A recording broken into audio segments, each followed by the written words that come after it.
This next guy is fucking amazing. He spent 20 years doing pro wrestling, and now he does comedy. Everybody give it up for Tate Griffen. Hey everybody, how's it going? You've probably been asked that like half a dozen times already, so I'm going to say it again. Let's all just pretend like it's the first time. How's everybody doing? Morgantown, West Virginia. It's almost Christmas, and if you're not a child, that means retail. Who here's had to do retail work? I did a 10-year tour at Spencer Gifts. Yeah, it's bad news. I had this couple that came in, these two ladies, they kind of look like the twins that ride the mopeds in the Guinness Book of Records. He's like really big, fat, it was really gross. There was a big fat white lady and a black lady. The black lady had her hair pulled back in a bun the size of a nickel so tight she couldn't blink. And the white lady had a bowl haircut like Becky from season 7 of Roseanne. Made her look like she weighed like 600 pounds instead of the 550 her driver's license most assuredly said. They come rumbling in, they roll right back to where the vibrators and sex toys and all that fun stuff is. The white lady picks up this thing, it was called the G-Spot Killer. It was the size of my forearm. Not even kidding. She picked it up. Now, I'm working and I have a 17-year-old girl named Miranda that's working there. And we're both kind of watching. She picks this thing up and she looks over, it's like, Jackie. Like, he went to Jared. You know what I mean? Like, there it is. And Jackie looked at her. Have any of you guys seen Coming to America? Remember the landlord? Yeah, it's a real shithole, that guy. That's exactly what Jackie sounded like when she looked over and went, oh yeah, that's gonna open up your butthole real good. And I look over and the 17-year-old girl working, Miranda's puking all over the floor. And I come over, I'm like, Miranda, are you okay? She's like, did you hear what she's gonna do to her butthole?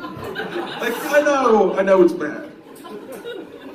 Another thing that happens, I'm sure, how many of you guys have been to Spencer's? There's this like subculture where people like to come in and try to embarrass each other and then embarrass us. I stock 250 dildos a week, you're not gonna embarrass me.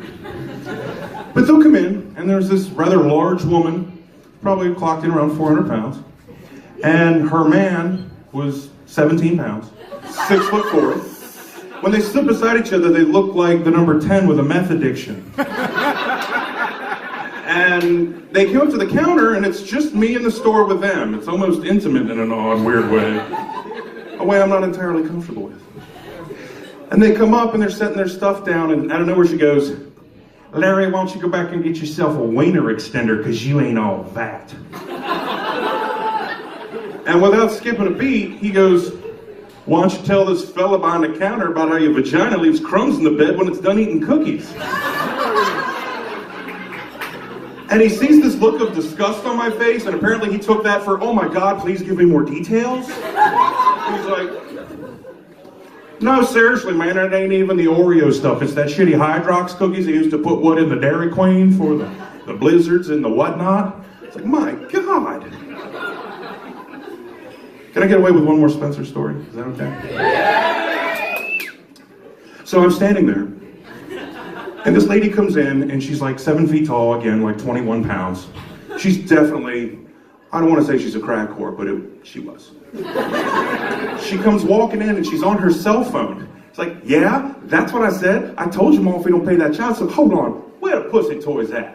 Yeah, that's what I told him. I told him that. Look, and I'm standing like, did I just hear that? This is like the first week I worked there. And she looks at me like does a double take, and now I'm wasting her time. Like yeah, I told him what. Hold on. The effing dildos, where they at? Thank you. So I told your mom we don't pay no child support, we're gonna get his ass beat. I was like, well, that was my last one on the Spencer's front. I'll be honest with you guys, I've been thinking a lot about death lately. A friend of mine passed away, I know that's hilarious. A friend of mine passed away a couple weeks ago, and I went to his funeral, and they're playing like Bette Midler songs. I'm like, you know what, if you're not upset because he's dead, there's nothing she's gonna crone about that's someone gonna manipulate you into feeling worse. And I told my wife, I said, if I die next week, don't even claim the body. But if we're at a place where there's money and you're taken care of and blah, blah, blah, and I'm older and you have some money to burn, I said, I don't want anybody to be sad. I want to put them in awkward situations, but I want it to be fun. For example, I would like some pseudo-celebrity mourners at my funeral. I'll give you an example. I will rest in peace better knowing that somewhere in my wife's house there is a framed picture of me in a coffin with a cheeseburger on my chest in the background, and in the foreground is my wife crying her eyes out, holding hands and being consoled by the Hamburglar in professional grade costume from McDonald's. That's just awesome. And when you walk in, you're like, whoa. I also want there to be a sundae bar. A sundae bar. If you're making a strawberry sundae, you can't cry at a funeral if you're making a sundae. And if you can, get the hell out of my funeral. For real. I also want there to be a barber. Because I want at least one person to leave and somebody go, where the hell did you get your hair cut? Tate's funeral. It was an open casket, so I got a fade. I don't know what that has to do with each other, but I did it. I thought it was good. Oh, I also want there to be a beach ball, like if you're at a concert. And I want it to be said at the top, it was Tate's last wish that the beach ball not touch the ground during this service. And while this isn't the sound it makes, I think it's funnier. So there'll be people there and it's like, God, I can't believe I had to use vacation day to come to this shit. And then my mom was like, oh my God, my son, I can't believe he dipped. It's like, this sucks, I'm really gonna try to bang his wife up. And so on. Oh, the other thing I want to do that I think would be really great is I want all midget pallbearers. That way I'm only 14 inches off the ground to begin with. Are any of you guys wrestling fans? By applause, who likes wrestling? All right then you might know. One of the pallbearers, the midget pallbearers, I wanted to be Paul Bearer, the Undertaker's manager.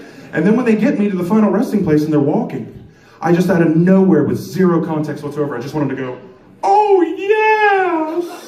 Oh yes! Almost sexual, but not quite. Like, what the hell's going on here? I just think that would be really cool too. I also think that it would be cool if at my funeral, little parts of my life were, I don't know, a little bit of a tribute. Those things are funny, so that'll be comedy. I think the midget thing falls into wrestling. It just does.